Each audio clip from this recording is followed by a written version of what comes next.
Bismillahirrahmanirrahim. Allahumma salli ala Muhammadin wa ala alihi wa ashabihi wa man tabi'anin bi ihsanin ila yaumidin amma ba'du. Assalamualaikum warahmatullahi wabarakatuh.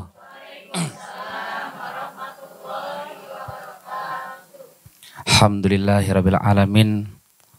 Hamdan thayyiban mubarakan fih kama yuhibbu rabbuna wa yarda. Asyhadu an la ilaha illallah wa asyhadu anna Muhammadan abduhu wa rasuluh la nabiyya wa rasulah ba'dah.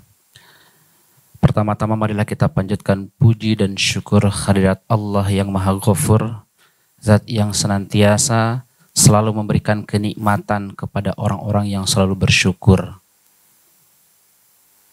Dan sebaliknya, Zat yang akan memberikan siksaan kepada hamba-hambanya yang kufur.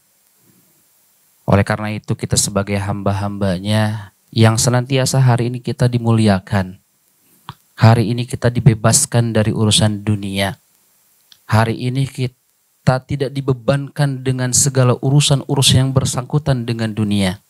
Sekejap ini Allah mudahkan kita untuk bisa melangkahkan kaki ke majelis ilmu. Tidak semua orang mudah melangkahkan kaki. Tidak semua orang Allah berikan kesempatan. Tidak senikmat kita duduk di tempat ini. Kalau kita lihat saudara-saudara kita di luar, ada yang Allah masih sibukkan mereka dengan urusan di pasar, urusan di rumahnya, urusan di kebun, urusan di WC, wah segala rupa ayah gitu. Tapi luar biasa hari ini Allah kita istirahatkan, suruh duduk, ya, duduk di ruangan yang nyaman, tidak bising ini itu. Maka ini satu kenikmatan yang sangat luar biasa. Semoga Allah Subhanahu wa taala senantiasa memberikan istiqomahan kepada kita. Amin ya rabbal alamin. Tidak hanya amin aja, Bu, ya. Harus terus dikuatkan, diistiqomahkan. Karena kalau kita lihat saudara-saudara kita yang di Palestina, Bu, ya. Kira-kira pengajian kayak gini ada enggak? Dulu mungkin ada. Tapi pengen kumpul-kumpul seperti ini tuh yang subhanallah sulit banget, gitu kan. Jadi jangankan mereka ngurus ilmu gitu ya, yang diutamakan terlebih dahulu perut dulu gitu, Bu. Kalau perutnya nyaman, kalau kondisinya aman, baru ilmu bisa didapatkan. Kita dengan segala fasilitas yang sangat luar biasa ini, masya Allah, tidak ada di sini peperangan nggak ada. Ada nggak masyarakat di kita yang sangat-sangat kelaparan juga sudah jarang sangat kita temukan. Ya. Maka kalau ada kesempatan untuk menuntut ilmu kemudian kita tidak mengambil kesempatan tersebut, maka ini tadi termasuk daripada orang-orang yang tidak bersyukur gitu. Padahal, Bu, kalau kita para ulama membagi waktu itu kepada 3 waktu. Ini catat ya, nanti saya di akhir akan saya tanya gitu ya. Para ulama membagi waktu itu kepada 3 bagian. Ya. Waktu hidup sehari semalam berapa jam, Bu? 24 jam. Dari 24 jam tersebut dokter mengatakan waktu yang tepat untuk istirahat itu berapa jam? 8 jam. Tepatnya dari jam berapa kira-kira? Jam 8 berarti. 9, 10, 11, 12, 1, 2, 3. Jam 4 sudah harus bangun. Normal tuh, Bu. Ya. Oke. Kemudian itu 8 jam pertama. 8 jam kedua adalah untuk bekerja. Orang kantoran, Bu. Orang kantoran biasanya kerjanya berapa jam? 8 jam. Mulai masuk jam 8 lah katakan. 9, 10, 11, 12, 1, 2, 3, jam 4 bubar. Terkadang sebagian daripada mereka pengen lebih. Kalau pengen lebih namanya apa? Lembur. Misalkan kalau dari jam 4 itu gajinya 1 juta. Kalau lembur tambah sejam, nambah jadi berapa? Nambah jadi 1.100.000. Nambah lagi sampai jam 6, Pak, jam 6 sore. Maghrib, nambah jadi 1.200.000. Nambah lagi sampai dengan jam 9. Sejuta berapa? 1.400.000 gitu. Kagok dah cenah gitu sampai jam 12 puting gitu tah. Udah karagoknya bu, aduh sampai jam 12 puting geus menang 2 juta. Wah 12 juta. Dah kagok cenah gitu sampai ka subuh gitu. Dah aduh pilagi 3 jam deui meureuh ada lumayan di jam 12 puting teh. Ya beungeus kikituan oge tah gitu. Hayang sampai ka jam 3 subuh ai perusahaan mah mangga-mangga wae gitu. Namun kuat urang mangga. Terkadang sebagian daripada manusia gitu kan, sebagian daripada kita lupa diri gitu. Waktu yang telah diporsikan itu 8 jam. Kagok dah di jam 12 penting teh sampai ke jam 4 subuh we gitu sampai jam 4. Jam 4 subuh teh gitu. Ada enggak Bu yang seperti itu? Ada. Sebagian ya kebablasan sebagian ya. Kita tidak bisa nyebut ada tapi sebagian daripada saudara-saudara kita. Ya. Sehingga hari itu habis dengan kerja gitu. Subhanallah. Ya, yang normalnya itu 8 jam. Tadi yang pertama apa? 8 jam istirahat. Kemudian 8 jam kedua untuk bekerja. Buah-buah ibu mah sadayana bekerja sih kiranya. Satu urun-urun gitu kan ya. Oke. Yang ketiga, 8 jam yang ketiga adalah untuk menuntut belajar. Kalau saya mau nanya Bu, kewajibannya itu sehari itu 8 jam nuntut ilmu. Dan sigana sajam di dia kuat mah. Kuat. Sajamnya. Sajam setengah sadar gutak gitekan ya. Jam katilu geus kamarana we gitu tah. Ieu teh geus digayotan takut dieu teh asana geus bebareurat ieu teh Bu. Biasana gitu. Tapi untung pengajiannya pagi hari gitu. Coba dalamun pengajian ibu-ibu sebagian di masyarakat beres isya cenah beres isya pengajian teh geus dangdan sagala rupa teh gitu ustadna telat ieuna mikna rusak jam 8 karek mulai kararitu we gitu Bu. Udah capek. Maka sebaik-baiknya waktu menuntut ilmu itu waktu yang efektif pagi. Pagi hari gitu kan. Makanya selesaikan terlebih dahulu urusan keluarga kita. Maka ketika kita menyelesaikan urusan keluarga kita, Allah tenangkan hari ini. Gitu. Sok da teu kaingetan keur boga hutang di dieu teu.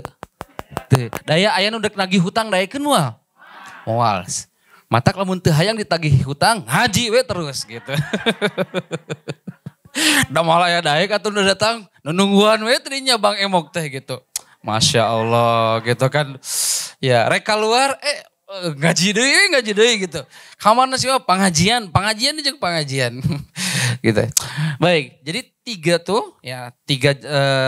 24 jam itu 8 jam untuk istirahat, 8 jam untuk bekerja, 8 jam untuk menuntut ilmu. Kalaulah kita belum mampu ya menuntut ilmu itu dalam waktu 8 jam, maka jangan pernah meninggalkan yang seminggu sekali tuh. Ini berapa minggu sekali Ustaz? Ya Allah, gitu kan. Berapa kali? 2 minggu sekali. Tapi di masyarakat ada pengajian. Seminggu sekali gitu. Dan seharusnya kewajiban kita itu sehari berapa jam? 8 jam gitu kan ya. Nah, nikmat Ibu, ketika kita mendapatkan waktu yang sangat sedikit, maka kita maksimalkan ilmu tersebut itu kan. Baik, ibu dan ibu, biasanya sok ada bapak-bapaknya. Insya Allah di dalam kesempatan kali ini kita akan menuntaskan satu keilmuan. Mudah-mudahan ilmu yang akan disampaikan ini bermanfaat terutama untuk saya pribadi dan umumnya untuk ibu-ibu sekalian. Bu, pengen nonton nggak? Pengen nonton? Tapi nonton ini sesuatu hal yang tidak biasa kita tonton, katakan ya. Dan ini kehidupan ini adalah kehidupan yang nyata sebagai bekal untuk kehidupan yang sangat benar-benar nyata, gitu kan ya. Dan luar biasanya Ibu, saya perlihatkan satu video yang mana jangan kaget ya bahwa Ibu percaya enggak setelah kehidupan ini ada kehidupan? Ibu percaya enggak ada orang yang bangun istana di atas jembatan? Kira-kira kalau orang bangun istana di atas jembatan, logikanya akan lama nggak jembatan itu? Kemungkinan si jembatan itu akan apa tuh? Akan roboh. Kemungkinan besarnya akan kena angin, akan roboh. Pokoknya kemungkinan yang pasti di dalamnya keburukan terus kan? Jadi sangat salah sekali jika ada orang yang membangun istana di atas jembatan. Artinya apa? Dunia ini jembatan, Bu. Gitu. Jadi kalau ada orang, manusia yang hari ini terus membangun segala kemegahan, dan kita tahu bahwa kemegahan ini tidak lama. Kalau dia bisa memanfaatkannya dengan sebaik-baiknya, maka dia akan mendapatkan satu kebaikan ataupun banyak kebaikan. Tapi kalau orang yang membangun istana di atas jembatan, kemudian fondasi ataupun dan lain sebagainya tidak kuat, maka akan roboh. Nah, jemaah yang dimuliakan Allah, maka kehidupan ini sebuah jembatan. Kehidupan yang aslinya adalah kehidupan setelah kehidupan ini. Ya, ini ada sebuah video menayangkan bahwa setelah kehidupan ini akan ada lagi kehidupan. Saya pertanyaannya, Bu, kalau maut meninggal dunia lama tidak? Tuh ya Allah lalieur keneh ya. Sakani geus minang ngadangukeun innalillahi. Pertanyaan iya lihat. Maut ari maut lila teu. Oke, pertanyaan gini Bu. Pertanyaan tadi bilang kan, setelah kehidupan ini akan ada lagi kehidupan. Kehidupannya namanya apa? Alam barzakh. Alam barzakh itu alam kubur. Oke, pertanyaan saya gitu kan ya. Mati itu kan di alam kubur hidup tidak? Hidup tidak? Hidup. Makanya sok salarieun ka kuburan teh. Bener tuh. Nah eta ka kuburan becarieun da sabab di jero kuburan teh hari hirup. Dalamun paeh mah aduh punten Ibu. Dalamun maut mah urang teh mulai kasieun gitu. Ya. Oke. Mata kena sieun ka kuburan teh da halirup gitu. Nang teu kaciri hungkul gitu, Bu. Jadi nggak ada bahasa kalau orang di dalam kubur itu mati nggak ada.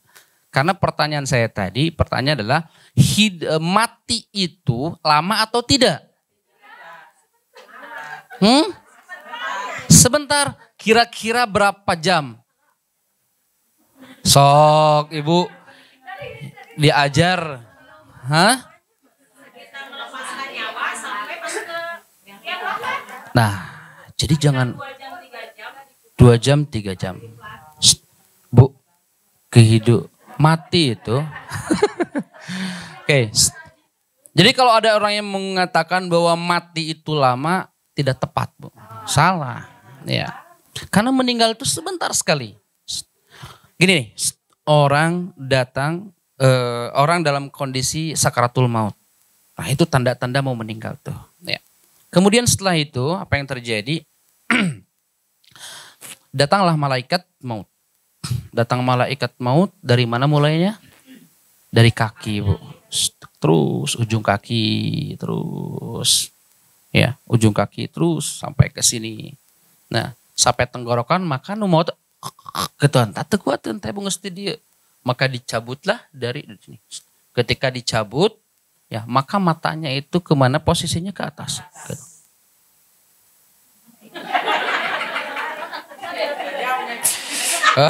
Si ibu mah ngadoakeun ya Allah sajam cenah kitu. Masya Allah. Keun ya. Ya. Mata kitu teh tong diledek Ibu da teh ku malaikat dicabut nyawana kalau uhur panonna teh matanya tuh melihat ke atas. Dia melihat ruhnya diambil sehingga kita tahu. Kenapa? Ibu-ibu mungkin suka menyaksikan orang yang meninggal dunia itu mulutnya apa? Terbuka. Calangap gitu. Lain di video. Cekrek. Tah si eta cenah si Inoh kamari cenah maut gitu. Subhanallah gitu kan ya. Da aya namanya tuh make video teh teu Abdol gitu rasana teh gal jelema nu disiksa video. Sok siksa. Orang viralkeun cenah. Aya nu kitu Bu, aya kayak saya lihatin geura Bu. Jelema disiksa lain ditulungan. Divideokeun percaya teu? Sok tingali heula Bu bisi hoyong nikah tinggal tah. Tah Bu. Ya, yang nonton heula mete tunduh gitu kan ya. Aya teh eta suarana.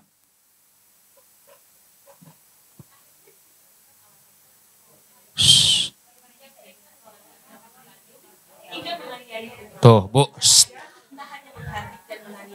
Sok ibu-ibuna jempe.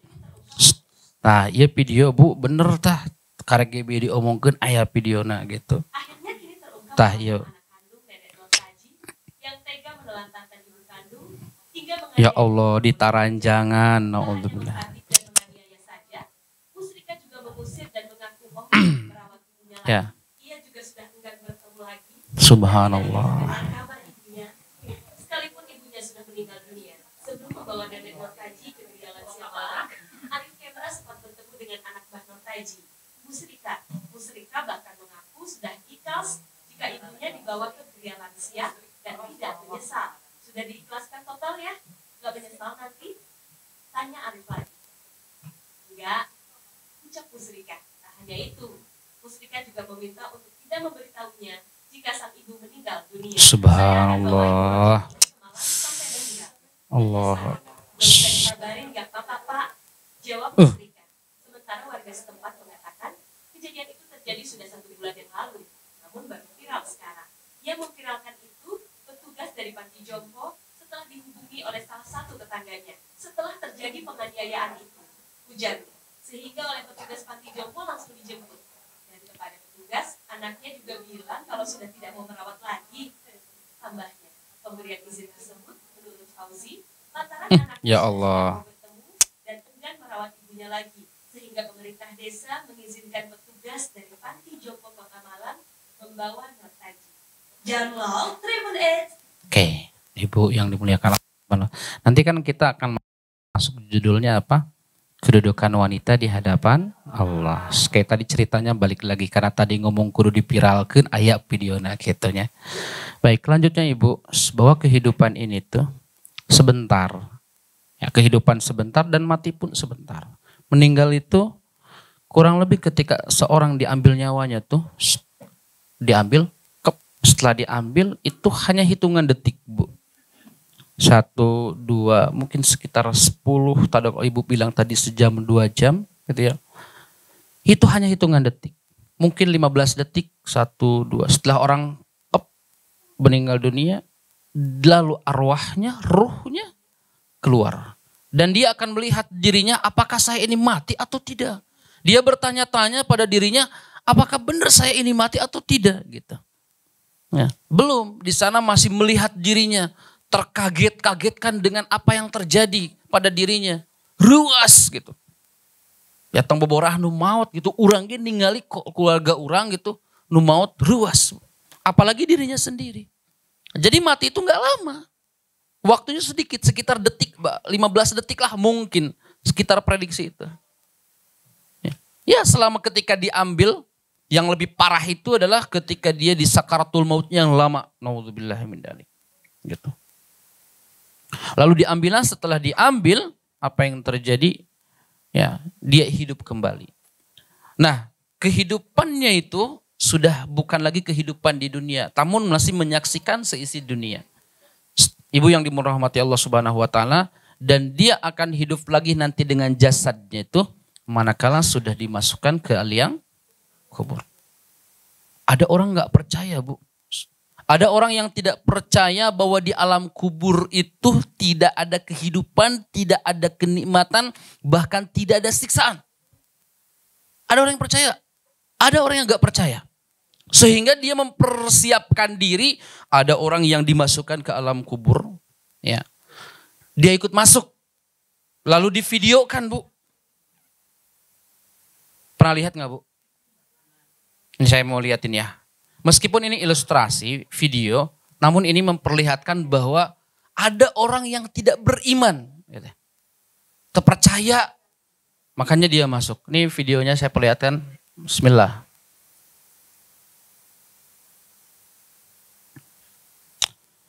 Oke, istighfar ya. Subhanallah. Siksaan itu ada. Ini orang yang... Bismillahirrahmanirrahim. Ya Allah.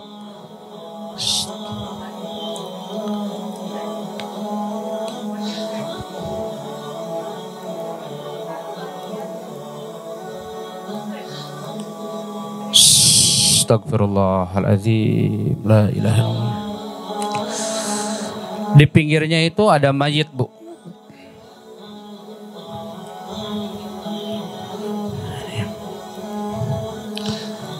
La ilaha illallah.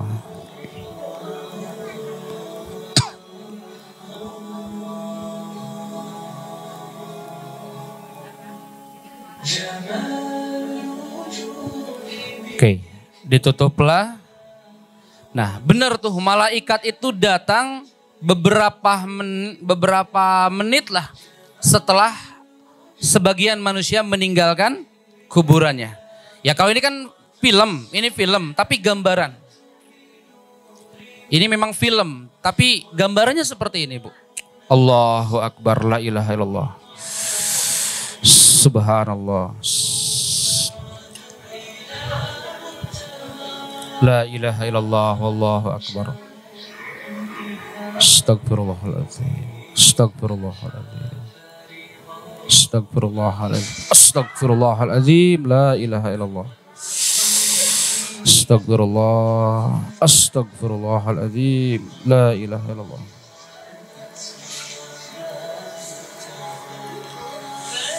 Astagfirullah. Astagfirullahaladzim. La ilaha illallah. Astagfirullah. Astagfirullahaladzim. La ilaha illallah. Allah. Astagfirullah. Astagfirullah. Dikembalikan lagi, Bu. Dikembalikan lagi seperti semula. Allahu Akbar. Astagfirullahaladzim. La ilaha illallah. Wallahu akbar. La ilaha. Iya. Subhanallah walhamdulillah wa la ilaha illallah. Astagfirullahaladzim. Ya.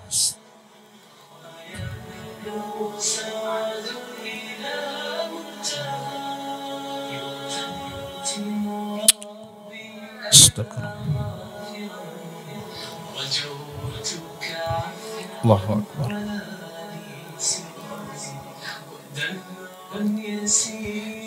Astagfirullah. Oke, Bu, kita istighfar dulu ya, Bu ya. Astagfirullahaladzim. Astagfirullahaladzim. Astagfirullahaladzim. Saya sering sekali nonton ini, Bu. Namun saya tetap aja ketika melihat video ini, ya Allah, gitu. Sebegitu banyak dosa kita. Ini enggak, ya Bu. Subhanallah. Nanti di dalam kubur itu ada yang disebut namanya Sujaul Aqra. Sujaul Aqra itulah ular besar. Ular besar. Ya. Yang akan memakan manusia manakala dia sering melalaikan sholat. Bukan meninggalkan ya. Melalaikan sholat. Apalagi subhanallah. Hadisnya itu luar biasa. Selalu beralasan. Inilah, itulah, capeklah, kehelaklah, itulah. Semua ini fenomenal luar biasa, Bu. Ya. Gitu. Ada yang boleh meninggal, boleh menerlambatkan, boleh ada. Siapa di antaranya dokter yang sedang ngoperasi. Piraku dokter keur ngoperasi, Allahu Akbar, pas dipotong, kehelanya ada sholat heula. Nu ngerjakeun atuh maut, Bu, gitu tah. Nu kadua pilot, Allahu Akbar. Punten jamaah bade salat asar heula, nu ngerjakeun. Silakeun tuh, Bu, gitu ya. Nah, beberapa orang yang mendapatkan rukhsah. Bagi kita tidak ada. Selama kita dalam keadaan tenang. Nah, Ibu yang dirahmati Allah Subhanahu wa taala, video tadi kalau enggak tahu ya, saya bisa meneteskan air mata karena di diri saya mungkin ya Allah masih ada aja yang melalaikan gitu kan. Dan nanti bukti itu tuh ada manakala seseorang sudah bertemu dengan apa? Alam yang langgeng tidak akan ada lagi mati. Jadi saya ingat orang sudah mati ribuan tahun. Dia hidup, Bu. Gitu. Makanya bahasa kita itu sieun ka kuburan itu karena Dasarnya sebagian daripada orang yang dikubur itu mungkin pelaku dosa. Kayak sebagai sieun aya merindingna. Padahal secara logika tidak ada jadi masalah. Gitu. Tergantung daripada keimanan. Saya pribadi aya sieun mah gitu. Tapi maju bismillah gitu. Mun aya nu ngageroan, oh gitu kan deui balas deui rek naon udah gitu balas ayeuna ngomong teh ustaz. Oke emang beri kitik gitu ya. Subhanallah. Nah ibu-ibu yang dirahmati Allah Subhanahu wa ta'ala, itulah. Jadi kehidupan ini sungguh sangat sebentar ya. Kehidupan sebentar. Dan nanti kita akan hidup selama-lamanya yang tidak akan ada lagi kematian dan seterusnya hidup gitu. Nah maka waktu yang sedikit ini tuh kesempatan bagi kita untuk menjadikan diri kita mulia di hadapan Allah. Maka nanti kenapa judulnya adalah kedudukan wanita di hadapan Allah Subhanahu wa ta'ala. Nah, video tadi memang bukan ilustrasi, kemudian film dan lain sebagainya. Namun saya selalu menganggap wah, ini adalah hal yang nyata. Kita harus senantiasa memperbaiki amal kita. Amal kita sehari-hari. Apa nih gitu. Sekalipun kita banyak segala permasalahan, urusan rumah tangga, urusan ekonomi, urusan apapun lah itu, setiap manusia itu pasti akan diberikan ujian, Bu. Ya, sesuai dengan kemampuannya, gitu kan. Ya, kalau tidak diberikan ujian, maka tidak akan pernah lulus. Anak SD kelas 1 mau naik kelas 2 harus apa dulu? Di akhir itu ada ujiannya. Ya, ada ujiannya. Lagi agak mending kalau di sekolah itu bahasnya bukan ujian ulangan. Kenapa ulangan? Materinya sudah dikasih. Lalu di akhir semester, di akhir tahun ada ulangan. Ulangan itu artinya mengulang kembali pelajaran yang sudah dipelajari lalu di akhir diulangankan. Gitu. Kalau kita bukan ulangan namanya. Apa? Ujian. Mengapa ujian? Karena terkadang apa yang diberikan oleh Allah Subhanahu wa ta'ala itu kita belum, aduh ya Allah teh benih merek kieu-kieu teh ka urang teh gitu. Masalah teh luar biasa gitu kan ya. Dan memang belum ada pelajarannya baheula gitu. Kumaha orang menghadapi suami yang seperti ini, suami yang seperti itu, anak yang seperti ini, seperti itu dan sebagainya. Kan kita belum belajar itu, makanya ujian. Bagaimana kita menghadapinya? Yaitu adalah dengan duduk di majelis ilmu. Dengan apa? Dengan iman, dengan takwa menghadapinya. Gitu. Nah, ibu yang dimuliakan Allah Subhanahu wa ta'ala, maka nanti akan disampaikan bagaimana kedudukan seorang wanita di hadapan Allah Subhanahu wa ta'ala. Baik. Nah, jadi kehidupan itu gak lama ya Bu ya. Tadi luar biasa. Saya beberapa kali video itu saya lihat lagi, pas digituna tuh, ya Allah, celep gitu kan. Makanya saya paling anti, mohon maaf gitu ya, melalaikan sholat. Gitu. Dulu saya suka pernah gitu, bukan suka pernah gitu. Namun setelahnya saya dipandang sebagian masyarakat, masyarakat mah saya teh ustad.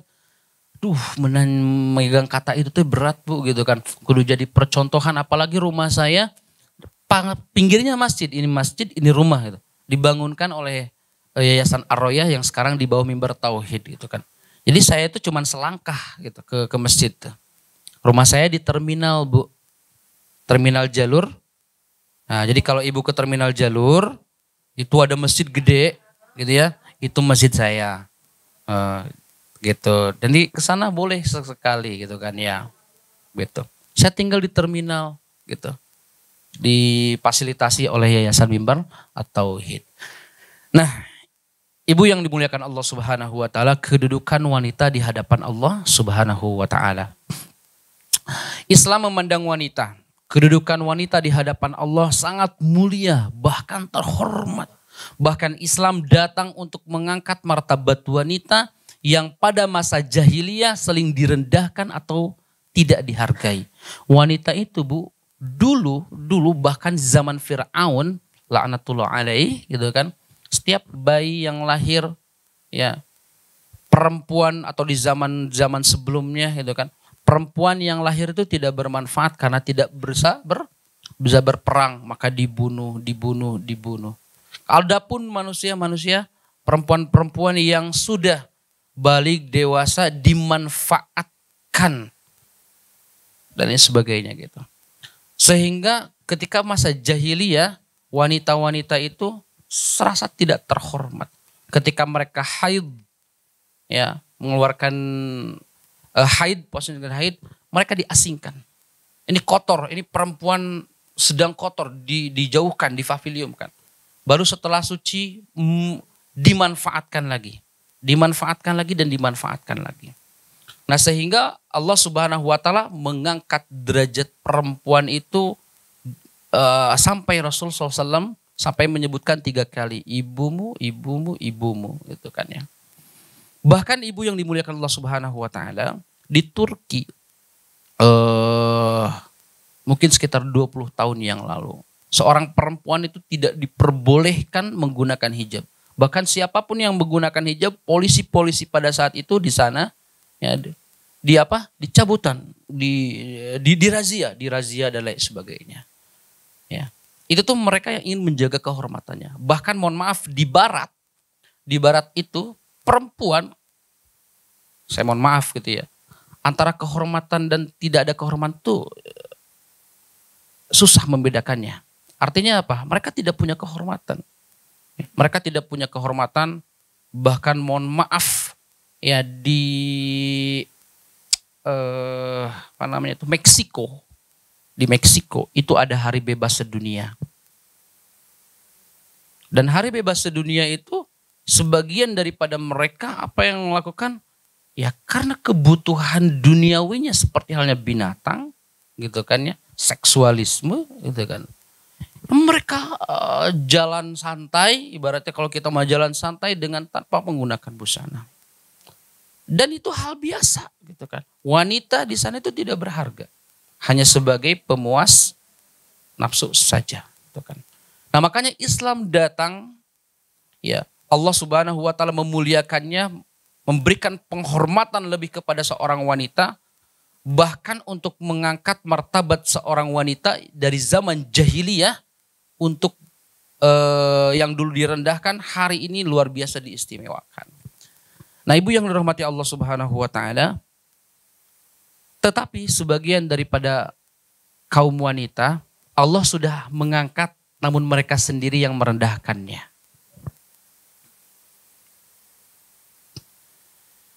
Pertama adalah kesetaraan dalam nilai kemanusiaan. Ya ayuhan nasu inna khalaqnakum min zakarin wa unsa wa ja'alnakum syu'uban wa qabaila lita'arafu inna akramakum indallahi atqakum innallaha alimun khabir. Ya, sesungguhnya yang paling mulia di antara kamu di sisi Allah ialah yang paling bertakwa. Yang paling bertakwa ini siapa kira-kira, Bu? Laki-laki atau perempuan? Kedua-duanya. Gitu, Bu. Ya. Ya ayuhan nasu, wahai para manusia, inna khalaqnakum, sesungguhnya kami menciptakan kalian, lihat menciptakan kalian min zakarin, dari kaum laki-laki, wa unsa, dan juga perempuan. Di sini apa, lihat? Inna akramakum, sesungguhnya yang paling mulia di antara kamu itu siapa? Laki-laki dan perempuan. Indallahi, di hadapan Allah, atqakum, yaitu orang-orang yang paling mulia. Jadi manusia paling hebat itu di hadapan Allah bukan dilihat dari pangkatnya, bukan dilihat dari jabatannya, bukan dilihat dari hartanya, bahkan bukan dilihat dari kecantikannya. Tetapi manusia yang paling istimewa di hadapan Allah itu adalah mereka manusia-manusia yang paling bertakwa.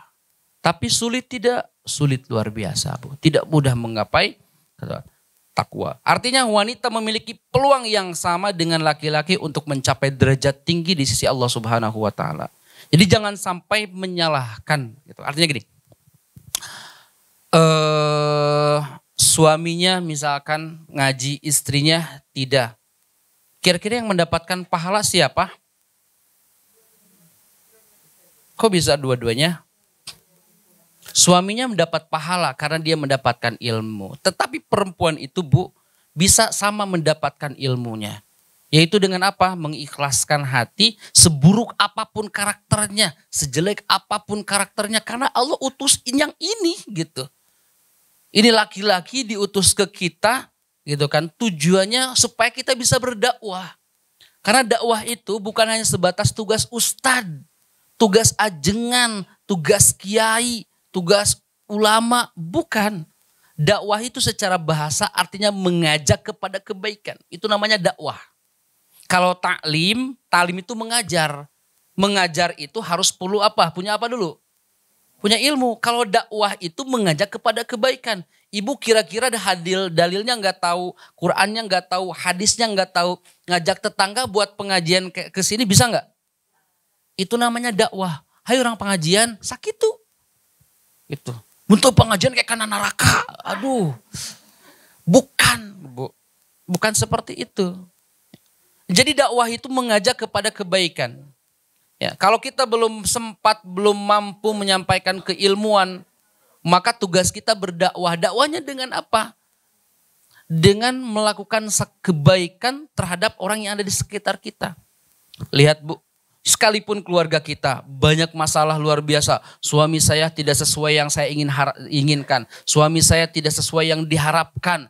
Kok bisa seperti ini? Kok Allah sih mengutus yang kayak gini ke aku gitu. Gitu. Ada nggak Bu kira-kira? Wah sadayana ya mah. Masya Allah gitu kan ya. Iya. Padahal itu modal Bu gitu kan ya. Modal kita untuk khidmah. Dan emang segitu-gitunya Allah sudah kasih yang seperti ini. Lalu bagaimana kita supaya terhormat gitu kan ya. Karena kalau kita ingin terhormat utamanya menghormat dulu gitu. Lihat Bu. Hatinya bersih. Istrinya Fir'aun itu siapa? Asia gitu kan ya. Suaminya luar biadab gitu, lain luar biasa. Si Fir'aun gitu kan ya. Tapi mencek Fir'aun kadia neng gitu. Kadia weh. Tapi sebagian ulama yang mengatakan bahwa yang mendatanginya itu ya bukan Asia gitu kan ya. Tapi adalah syaitan dan lain sebagainya gitu kan ya. Tetapi kalau kita lihat ya, seburuk apapun tuh suaminya, dia tetap taat, dia tetap hormat selama apa yang diperintahkannya itu tidak bertentangan dengan akidahnya. Asia, ya orang teh pangeran, sok sembah orang. Sorry Fir'aun, gitu kan. Hal ini tidak akan saya lakukan, gitu kan. Tuh henu ke kamar, hayu, gitu. Ke kamar mah hayu, gitu. Urusan lain mah hayu, tapi urusan akidah, sorry, tidak bisa. Nah maka jemaah yang dimuliakan Allah Subhanahu Wa Taala, gitu kan. Wanita memiliki peluang yang sama ketika seorang wanita melayani misalkan tadi suaminya sedang pengajian, minimal ketika dia pulang itu kesal apapun kita ya, karena Allah sudah utus yang seperti ini ya. Aisyah yang diutusnya Fir'aun gitu kan ya, apalagi kita suami kita yang juga bukan Fir'aun, cik atau tong siga Fir'aun gitu kan ya, gitu ini siga ka Fir'aun gitu kan.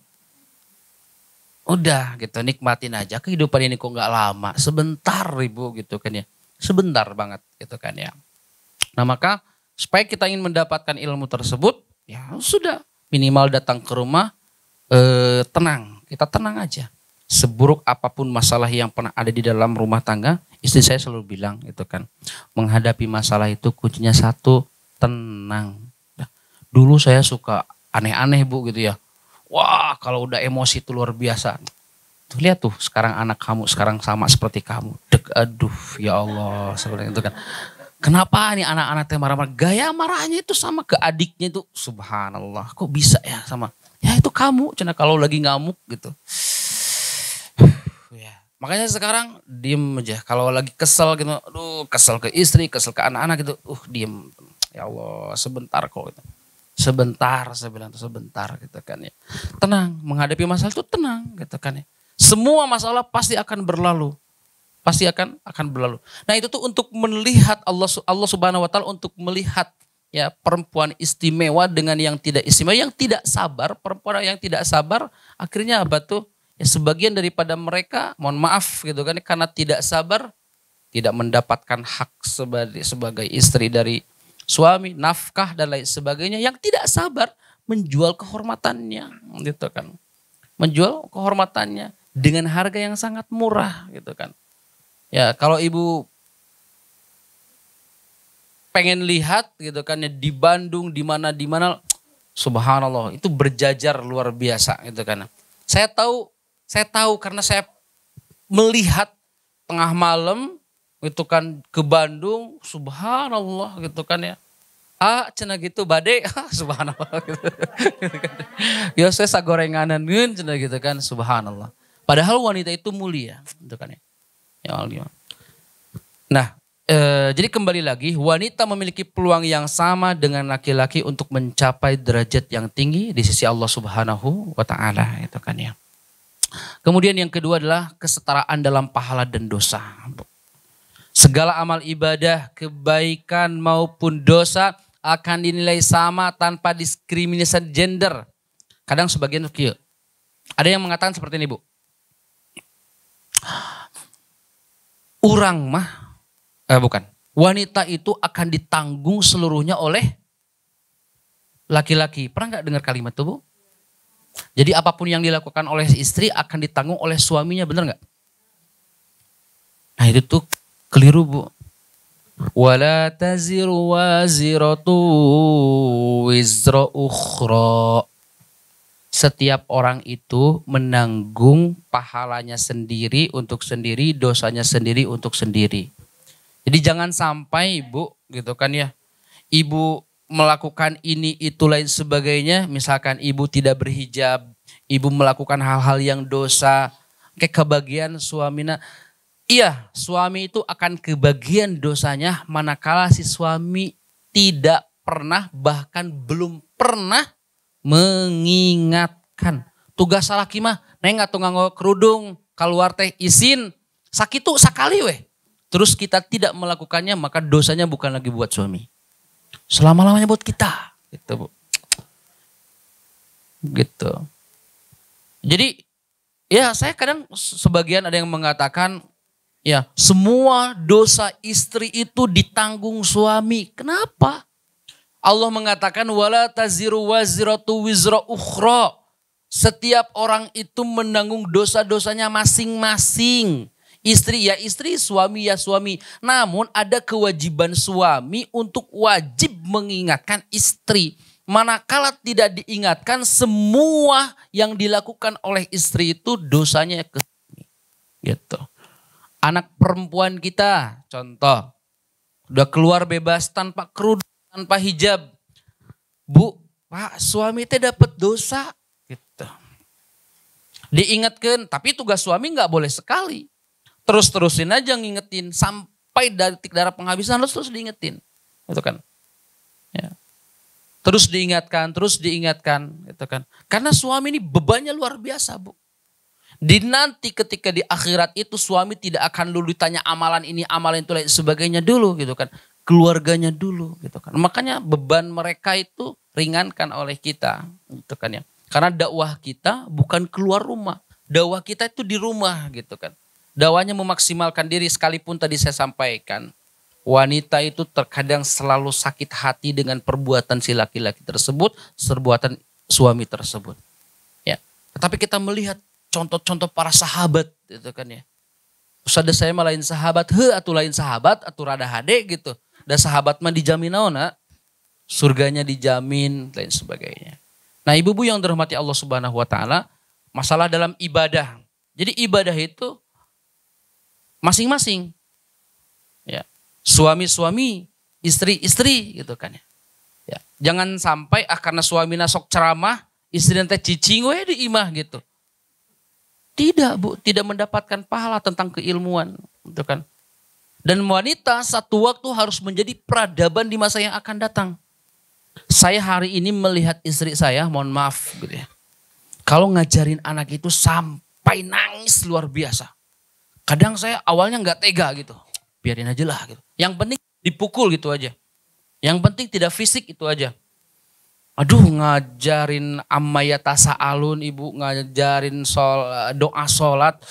Aduh sampai saya tanya, kasihan gitu lihat anak saya gitu kan. Lalu saya dapat kata dari istri saya senempel terus.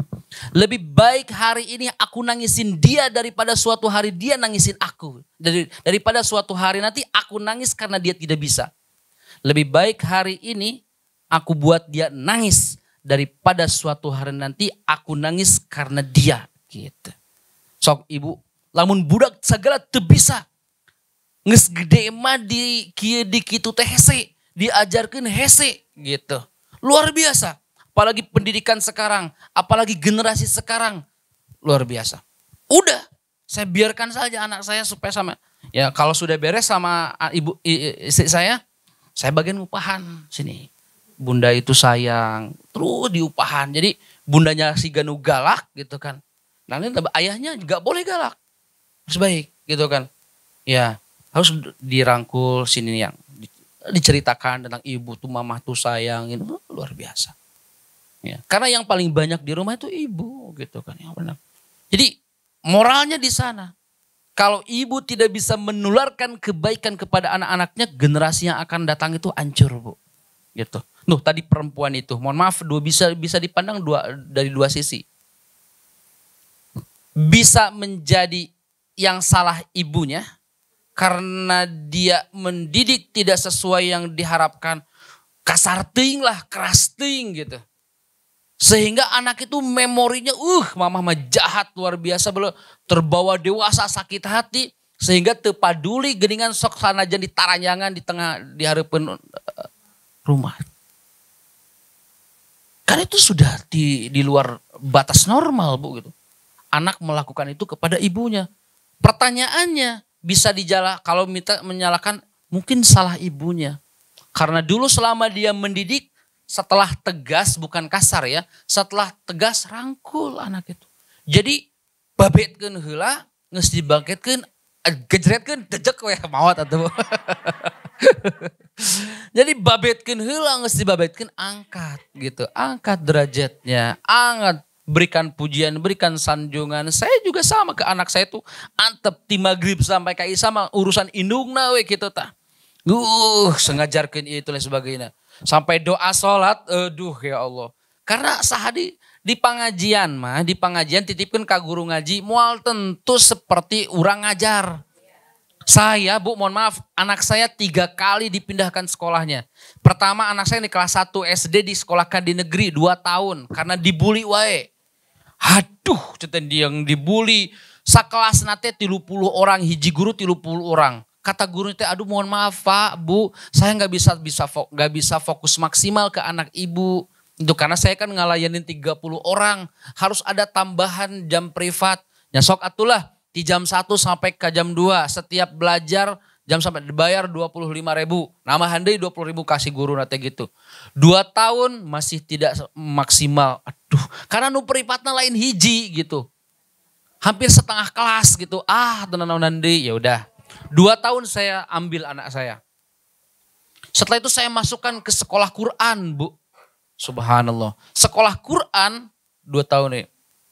Di dalamnya bisnis.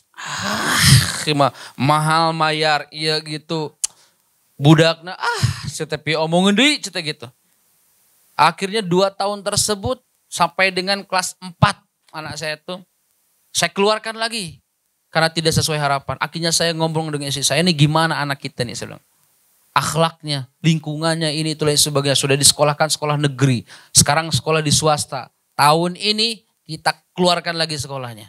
Hari ini anak saya sekolah di sekolah tidak formal. Namanya Kutab. Kutab, kalau di sini ada Kutab Al-Fatih. Di kota itu ada nama Kutab Imam Al-Ghazali. Saya masuk ke di dalamnya tentang masalah kurikulumnya. Lalu anak saya yang harusnya naik kelas 5 harus dimasukin lagi kelas 3. Gimana Bu, Pak? Setuju? Setuju, saya bilang itu. Saya diajarkan tentang kurikulumnya, segala macam tentang keislamannya. Bayarannya mahal. Seberapa? 60 juta. Astagfirullah. 60 juta saya bilang itu. Berapa tahun? Sampai dengan enggak sekaligus gitu kan ya. Enggak sekaligus tuh. Dihitung-hitung, dikalkulasikan sampai dengan beres kelas 6 itu 60 juta. Saya bingung ke istri, aduh cetek orang teh lain pengusaha cetek gitu ya.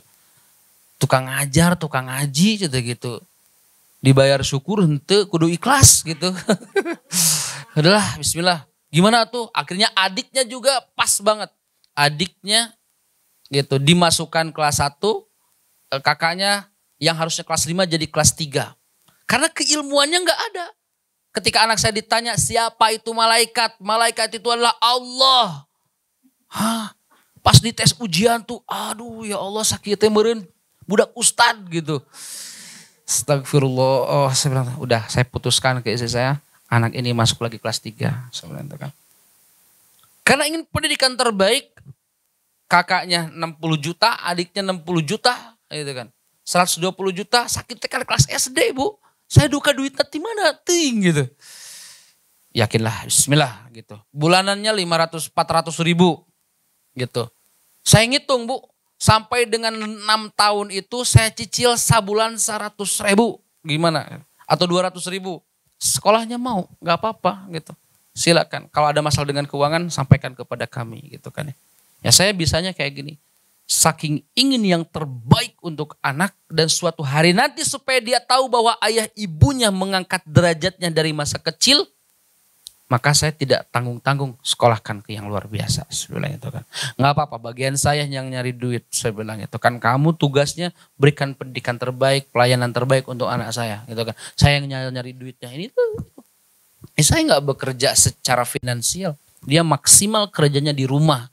Nggak kerja yang dapat gaji istri saya tuh. Enggak, dia di rumah saja. Kamu dakwah ke anak-anak saya dakwah di luar. Saya bilang itu kan. Nah akhirnya saya ingin memaksimalkan. Untuk apa? Saya ingin suatu hari nanti saya diangkat oleh anak saya. Mungkin nanti cerita yang tadi itu gegara apa? Si orang tua tidak pernah menspesialkan anaknya. Anak tidak pernah minta untuk dilahirkan. Anak tidak pernah minta untuk apapun yang anak itu ya salah kita gitu. Salah kita. Kenapa kok bisa kiting terinfeksi urangna gitu. Aduh, urang teh berloba ting salah gitu. Makanya kuncinya dari istri saya tenang.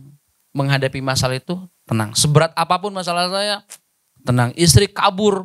Wah, ada saya pernah tuh masalah kabur. Ya, istri aku mau pergi. Saya bilang iya. Saya bilang itu tenang we. Kenapa kamu tenang aku pergi? Ya, salah juga saya. Akhirnya kejar gitu kan. Ya juga dia. Nah, yang dirahmati Allah Subhanahu wa taala, ya kan kita tenang jadinya. Antap istri leungit gitu tenang we gitu. Enggak juga gitu kan. Nah, tadi masalahnya itu kenapa si ibu tersebut bisa dihinakan oleh anaknya? Kemungkinan, kan hanya mungkin, praduga gitu. Si ibunya tidak memberikan pelayanan terbaik untuk anaknya. Atau sebaliknya, apa?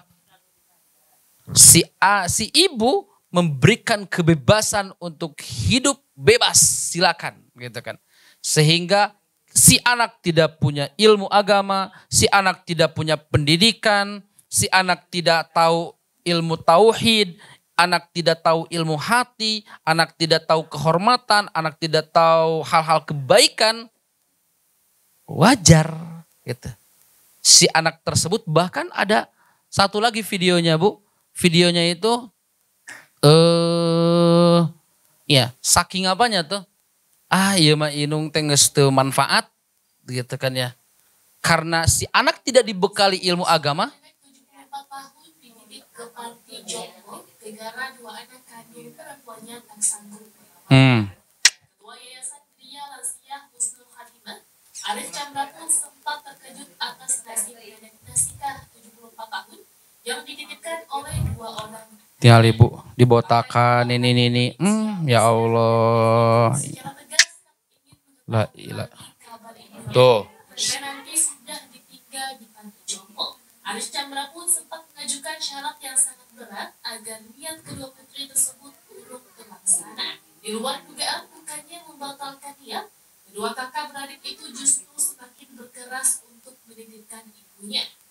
Mereka berdalih takut jika nenek Nasika akan terlantar di jalanan karena tidak ada yang merawat.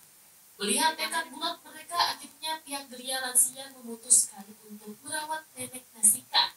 Dan sebuah draft perjanjian pun dibuat serta ditandatangani. Begitu kejadian ini diunggah dan menjadi viral di media sosial, banyak warganet yang menghujat dan mengecam aksi kedua anak yang menyerahkan ibunya ke panti jompo. tersebut.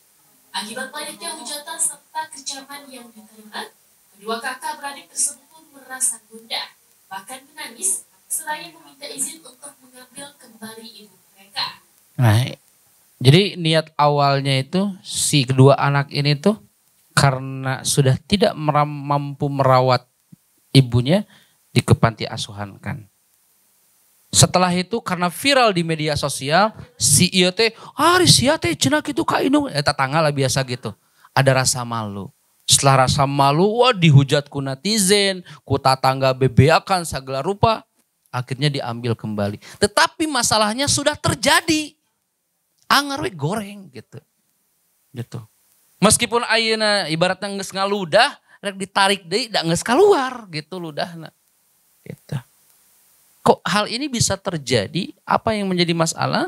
Yang masalahnya adalah apakah salah ibunya dalam mendidik anaknya ataupun sebaliknya. Gitu.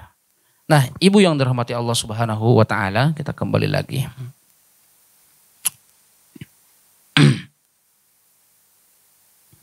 Ya.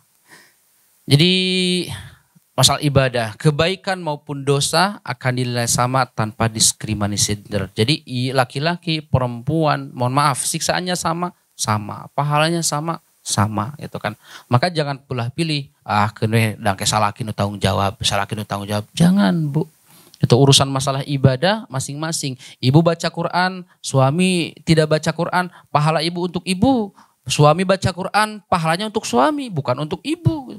Kecuali kalau ibu pengen mendapatkan pahala suami, mohon maaf tadi pelayanan maksimal gitu kan ya. Dengarkan gitu kan. Jadi didengarkan, minimal dikasihin minuman, sudah selesai gitu kan. Kemudian bahasa orang gitu, ku bahasa kita aja gitu. Jangan terlalu romantis. Dalam romantis, tumben aneh romantis. Gitu kan. Kan biasa nama gitu. Ya dilelenya ku bahasa gitu. Tah Kang, cai itu, cai bisa rek nginum gitu. Jangan terlalu romantis karena tidak biasa. Kecuali yang sudah memang dibangun keromantisan gitu kan ya. Daerah tuh orang mah enak gitu. Gitu kan. Ya, Masya Allah. Jadi kesetaraan dalam dosa dan pahala sama. Kemudian nah ini hadisnya, dalilnya adalah man amila salihan min zakarin aw ansa wa huwa mu'minun falanuhyiyannahu hayatan thayyibah wa lanajziyannahum ajruhum bi ahsani ma kanu ya'malun.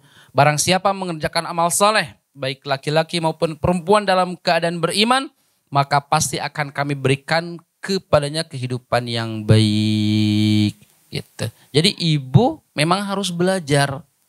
Harus belajar. Hari ini Bu tugas kita itu mendengarkan. Setelah mendengarkan, utamanya mengamalkan, gitu. Kalau belum bisa mengamalkan, minimal kita mencari ilmu. Nih, nanti ilmu yang didapatkan hari ini tuh, gitu kan, akan ibu temui lagi kapan? Kalau sudah selesai dengan kehidupan ini, 3 perkara yang akan netap dalam diri kita dari anak Adam ketika kita sudah berpisah dengan jasad dan ruh kita. Pertama apa? Pertama sedekah jariyah. Yang kedua adalah ilmu yang bermanfaat. Nah ini ilmu yang bermanfaat tuh. Ilmu yang bermanfaat itu ilmu apapun boleh, namun harus ditinjau dalam perspektif Islam. Contoh tukang kuli bangunan, ngabangun masjid. Lamun ikhlas karena Allah tahu ngabangun masjid, waktuna sholat, waktuna ibadah lain sebagainya. Jadi pahala gede, tapi lamun hanya sebatas ngagawean seperti biasa, hanya diberi sakitu ya 100.000 sapoe gitu.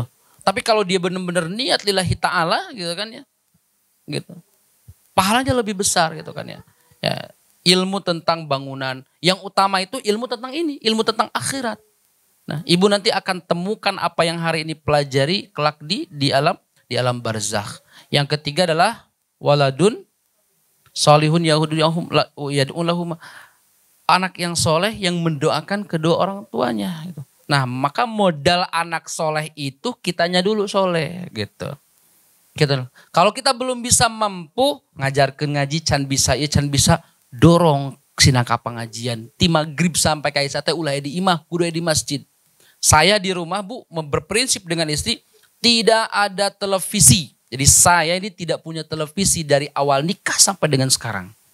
Istri saya nggak mau gitu. Padahal saya teh pengen beli atuh hiji mah gitu. Duit daya nggak mau. Istri saya tuh nggak mau. Buat apa coba? Duh, cerita gitunya beda prinsip begitu ya. Udahlah.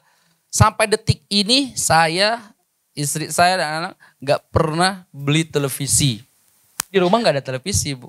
Gitu kan, buat apa coba gerak? Nanti cina kalau ada televisi kamu kerjanya nonton gitu.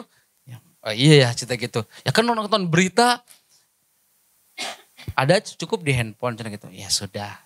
Akhirnya tidak beli televisi. Kemudian handphone. Sekarang anak saya itu mau se-Google kanan biarin aja. Ya, tapi beli karena mainan aja mainan akan baik. Jadi handphone ini sebenarnya merusak. Jadi memang harus ada yang kuat di sana tuh. Kadang saya mah dawatiran ka budak teh gitu. Saya gitu ya lalaki gitu, watir gitu. Tapi istri saya tuh karena saking sayang mungkin udah nggak usah dikasih. Ayah juga jangan kasih handphone, aku nggak kasih handphone, ini juga nggak kasih handphone. Jadi dua-duanya sinkron. Ya sudah dua-duanya. Jadi sekarang itu menetap sudah hampir 2 tahunan inilah mereka nggak pegang handphone sama sekali itu kan. Wah segala macam udah ngamuk gue gitu. Udah biarin aja. Udah biarin aja gitu kan. Dan ngamuk itu nggak lama Bu. Paling ngamuk itu paling lama 5 menit gitu. Nangis ini itu 5 menit setelah itu main deh. Dan sudah terbiasa sekarang nikmat gitu. Ya, awal-awal saja dicapai itu gitu kan. Saya bilang kapan teteh mau punya handphone? Nanti kalau teteh beres SMA baru ayah kasih handphone. Pengen iPhone, pengen ini, lah ini mah gitu. Gitu kan. Pengen iya, pengen itu, gitu kan. Ayah pinjam sebentar, nggak boleh. Tapi nggak boleh pun juga harus dengan nggak boleh ya sayang gitu. Mau apa? Saya bilang itu. Terus jadi diberikan pengertian itu kan ya. Kemudian sebentar lagi ya. Sampai jam berapa Bu? Biasanya sampai jam berapa? Setengah 10 ya. Yang ketiga perlindungan dan kehormatan. Islam melindungi kehormatan wanita dengan aturan syariat seperti hijab. Jangan sampai ya Bu, ini titip banget. Kalau sudah pengajian kayak gini tuh jangan lagi sampai buka hijabnya. Malu gitu. Leung hade gitu Ibu. Ngawig-wig huisan kieu lupa rupi gitu kan ya. Sudah layak lah, sudah waktunya sekarang itu ya. Sudah jangan lagi lepas kerudungnya gitu. Haredang mah di imah, sok di imah mah saya ge istri saya gitu di luar ke Arab-Araban gitu ya. Di rumah ke barat-baratan saya bilang gitu. Saya teresep lamun istri saya di rumah memakai kerudung gitu kan. Ya paling minimal daster saya bilang gitu, gitu kan.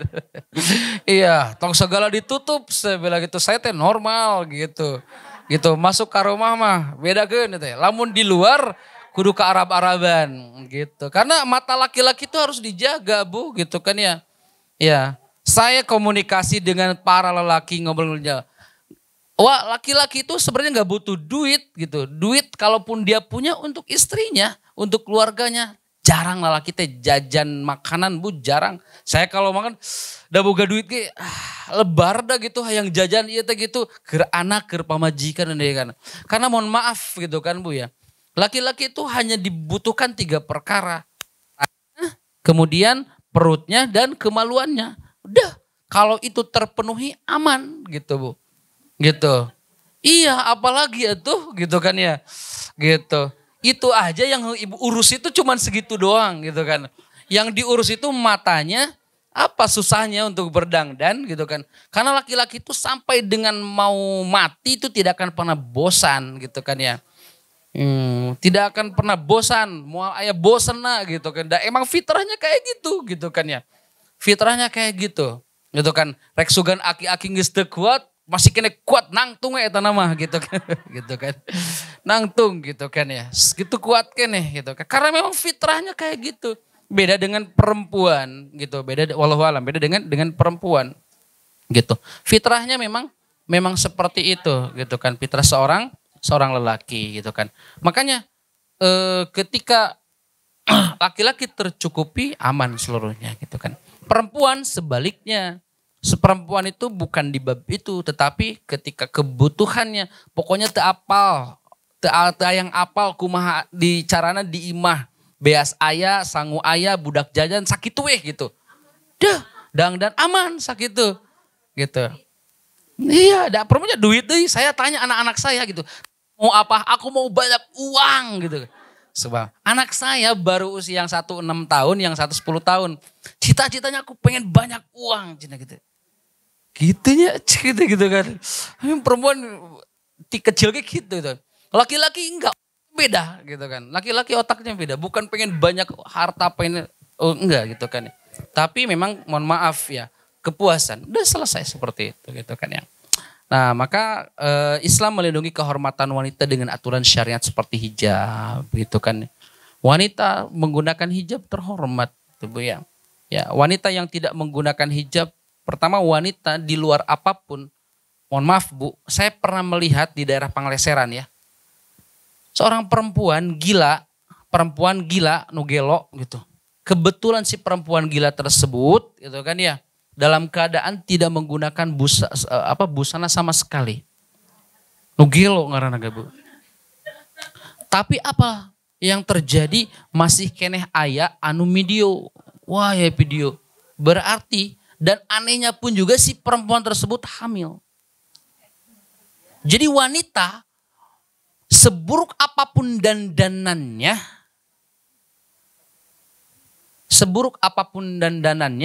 masih ada laki-laki yang siap untuk menghamilinya.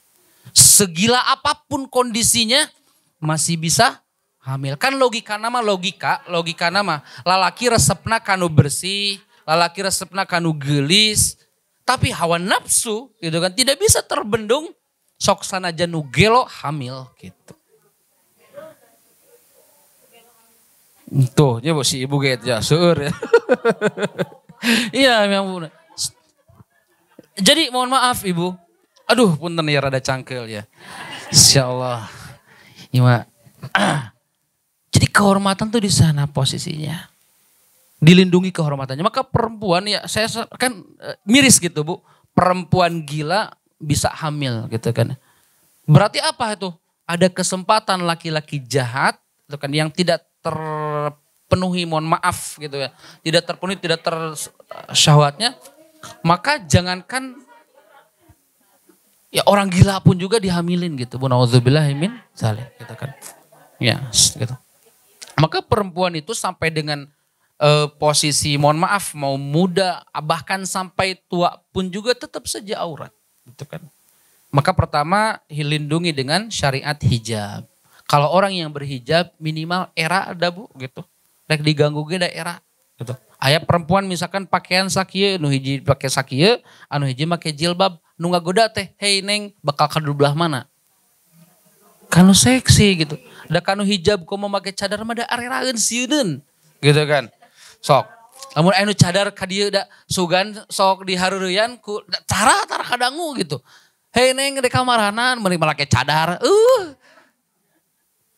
Gitu. Tapi lamun perempuan misalkan pakaian seksi, tahu nih segala rupa lah gitu. Ya. Maka ketika seorang perempuan dijaga dengan hijabnya, datanglah kemuliaan, gitu kan ya. Larangan berzina, jelas gitu kan perempuan ini zina ya sangat terhina gitu ya. Larangan pelecehan. Hanya perempuan supaya tidak dilecehkan itu ya tadi Bu. Kalau di dalam rumah, mohon maaf, saya pernah mendapat sebuah hadis, tapi hadis ini belum saya temukan gitu kan ya. Tapi hadis ini benar atau tidak, mohon maaf. Jadikanlah dirimu pelacur untuk suamimu gitu kan. Mohon maaf, saya belum temu nih Bu dalilnya itu ya. Nah, mengapa demikian Ibu? Itu terhormat perempuan itu manakala dia memaksimalkan untuk suaminya selesai. Gitu kan ya. Terhormat gitu. Ya, karena mohon maaf Bu.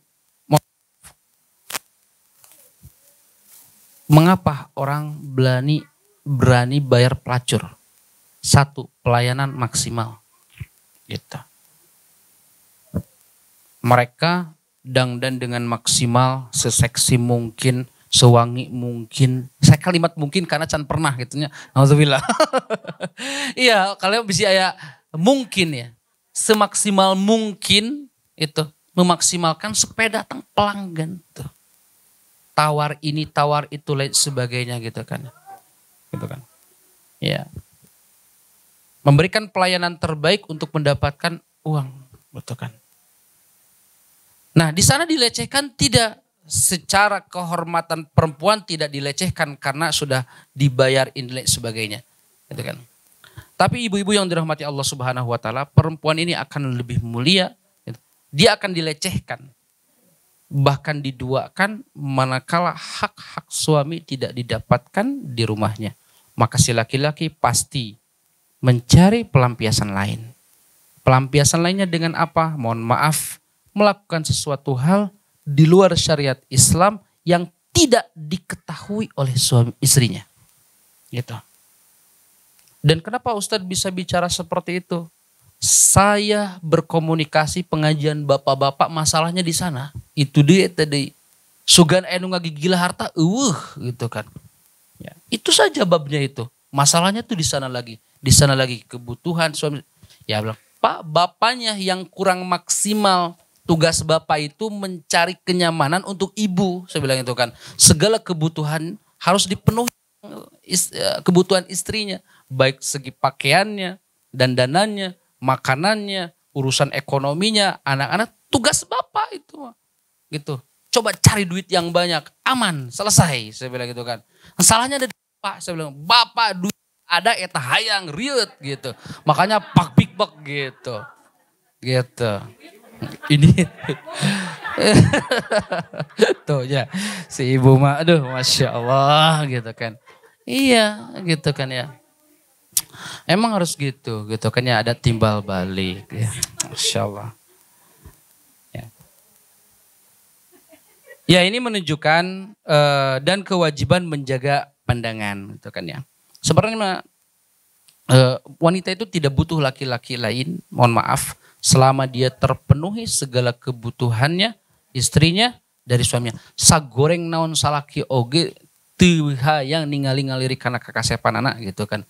Nu penting mah duit sakitu we. Tidak aman eta hungkul da masalah nate gitu kan ya. Kalau uangnya aman, aman semuanya gitu kan. Masya Allah itu kan ya. Ya. Lihat sebagian. Banyak orang-orang korupsi. Banyak pejabat-pejabat korupsi gitu kan ya. Karena apa? Karena wanitanya perlu duit. Sehingga duit nih aku kasih. Iya gitu kan. Segalanya halnya termudahkan ini itu ya karena wanitanya yang salah sebenarnya gitu kan ya. Baik. 3 sampai dikit lagi. Peranan mulia di masyarakat. Wanita itu berperan penting. 5 menit lagi ya. Wanita berperan penting pertama sebagai ibu mendidik generasi. Ya, mau tidak mau apa yang sudah dititipkan Allah kepada kita, kita harus memaksimalkan. Karena generasi utama itu ibu. Kalau ibunya hancur, kalau ibunya kacau, itu kan ya, maka tadi hasilnya si anak tersebut bisa jadi merendahkan keluarganya dan bisa juga generasi buruk di masa yang akan datang.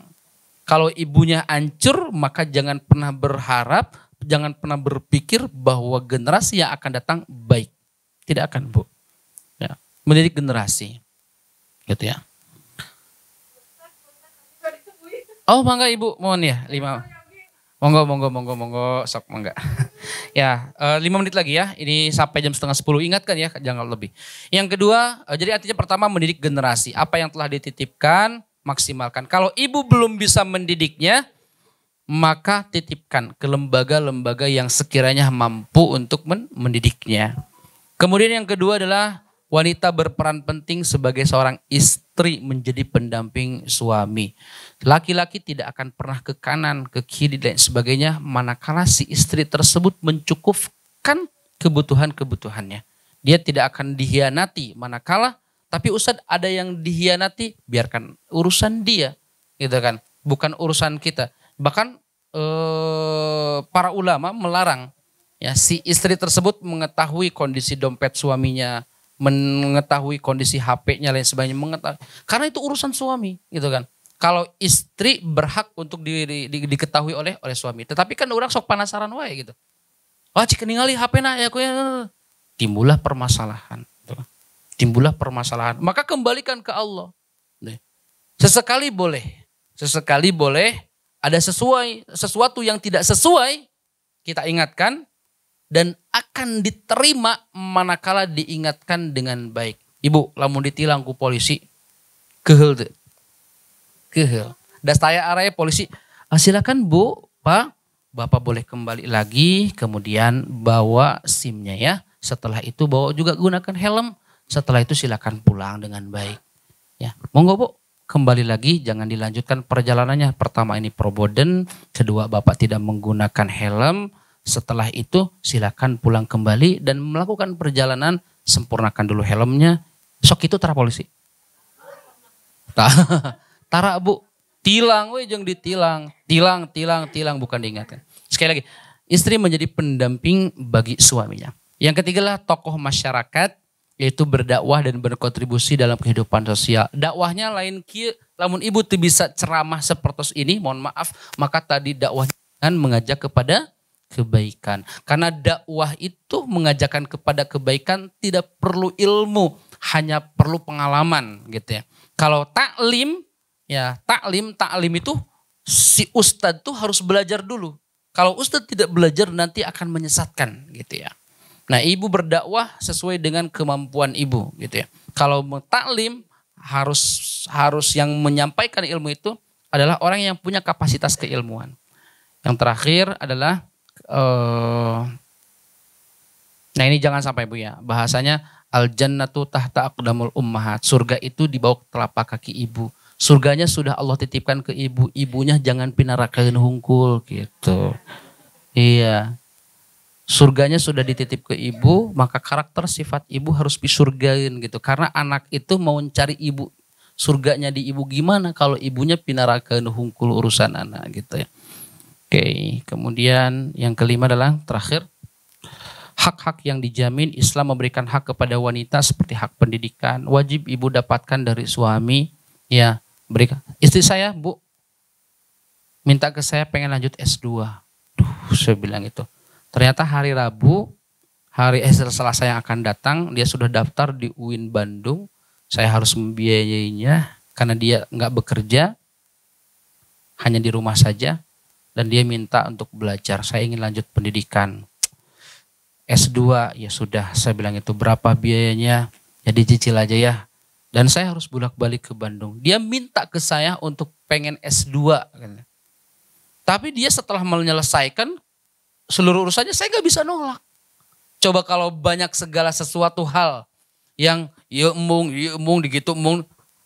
Ayah aku mau pendidikan, enggak kernaon, enggak usah cicing di imah, urus budak. Karena si suami tidak mendapatkan hak-haknya. Gitu. Nggak usah cicing, awe mah di imah we. Paling gitu kan. Tapi saya tidak mengatakan seperti itu. Yuk boleh. Gitu. Kenapa saya mengatakan boleh? Karena di antara keduanya saling memahami. Pemilikan harta perempuan boleh nyimpen harta suami, boleh minta ini, boleh minta itu hak perempuan gitu kan. Dan sesuaikan dengan kemampuan. Hak memilih pasangan. Nah, yang utama itu perempuan itu boleh memilih pasangan. Artinya apa, Bu? Jangan si perempuan itu menunggu dulu laki-laki. Tapi yang utama si perempuan itu yang paling utama tuh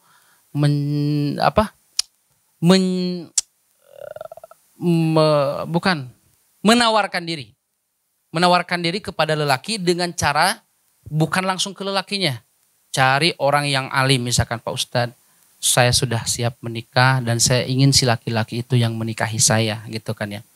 Jadi si perempuan menentukan calon suaminya, ulah sahanu datang wae diterima. Dan akhirnya ketika siapapun yang datang kemudian tidak sesuai yang diharapkan, dalam rumah tangga perpecahan. Kalau kita punya kapasitas, kecantikan kita punya, keturunan kita bagus, ilmu kita ada, maka si perempuan ini diusahakan untuk mencari yang pasangannya yang sama, yang mapan, yang bagus gitu kan. Menyodorkan diri bukan merendahkan gitu kan. Piraku orang kudu nawarkan diri. Tidak, tetapi itu terhormat. Tapi jangan langsung ke laki-lakinya. Bahasa kita mencari wasilah, cari macomlangnya gitu kan ya. Pak Kiai, Pak Ustadz, saya sudah siap dan saya berharap saya ingin si laki-laki itu menikahi saya gitu. Gitu, ulah sahawa anu datang diterima. hak dihormati dan diperlakukan adil. Ya, tanya jawab. Jazakumullahu khairan. Oke, tepat ya. 9.30. Itu yang dapat disampaikan dalam kali ini. Mudah-mudahan apa yang disampaikan bermanfaat, terkhusus untuk saya pribadi dan ibu-ibu sekalian. Semoga senantiasa selalu diangkat derajatnya oleh Allah Subhanahu wa ta'ala. Allah sudah muliakan, Allah sudah spesialkan. Jangan sampai kita memposisikan diri Allah memurkai kepada diri kita. Perempuan memang diharuskan untuk taat. Oleh karena itu mau tidak mau bismillah gitu ya. Kehidupan ini nggak lama. Coba kalau tadi lihat video yang tadi yang dimasukkan kubur, luar biasa. Oleh karena itu maksimalkan ibadah, maksimalkan belajar mencari ilmu. Kalau kita nggak duduk di pesantren, maka hari ini tuh pesantrennya kita. Ya. Hadani Allah wa yakum ajmain. Sallallahu ala nabiyina Muhammadin wa ala alihi wa sahbihi ajmain. Assalamualaikum warahmatullahi wabarakatuh.